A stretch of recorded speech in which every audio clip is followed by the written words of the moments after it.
పాదు అయితే భానుకి అసలు సైగ చేస్తూ కాఫీ ఎరగుమ్మేసావు కదా, మొదటిసారి వంటగదిలోకి వెళ్ళినా అని అనేసరికి అదంతా మీ చలవే అని అంటూ ఉంటుంది భాను. అమ్మ భాను అని బలరాం గట్టిగా పిలుస్తూ ఉంటాడు. పిల్లగానే ఒకసారిగా భాను అయితే అలా బలరాం వైపు చూస్తూ ఉంటుంది.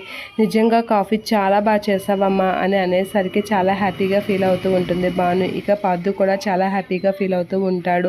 ఇక అందరూ భాను కాఫీ బాగుందని చెప్పేసరికి చాలా ఆనందపడుతూ ఉంటారు. నిజంగా ఈ రోజుల్లో కూడా అన్ని పనులు నేర్చుకొని అంత దినిగా మా ఇంట్లో అడుగు పెట్టావు కాబట్టి చాలా సంతోషంగా ఉందమ్మా అని బలరాం అంటూ ఉంటాడు. ఆ మాటలకి మామ అయితే అక్కడే ఉండి అలా చూస్తూ ఉంటుంది. అలా బలరాం కాసైతే ఇలా చూస్తూ ఉంటుంది. ఇక భాను అయితే బలరాం ఆడిన మాటలకి చాలా హ్యాపీగా ఫీల్ అవుతూ నవ్వుతూ ఉంటాడు.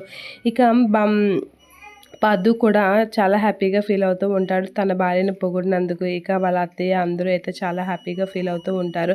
ఇక భాను అయితే అలా చాలా దినగా ఇదవుతూ ఉండేసరికి అందరూ కాఫీ తాగుతూ ఉంటారు. ఇక శక్తి అయితే వాళ్ళ అమ్మని పిలుస్తూ వాళ్ళ అత్తయ్యని పిలుస్తూ ఉంటుంది. ఏంటి అత్తయ్య అలా ఉన్నారు, మీకు భాను కాఫీ నచ్చలేదా అని శక్తి అయితే అడుగుతూ ఉంటుంది. ఆ మాటలకి ఏంటి మీరేం మాట్లాడకుండా అలా చూస్తున్నారు, భాను కాఫీ నచ్చలేదా ఏంటా మీకు, ఏదో ఒకటి చెప్పండి అత్తయ్య అని అనేసరికి భాను అయితే బామ్మ కాసి అలా చూస్తూ ఉంటుంది. పాదు కూడా చాలా టెన్షన్ పడుతూ ఉంటాడు.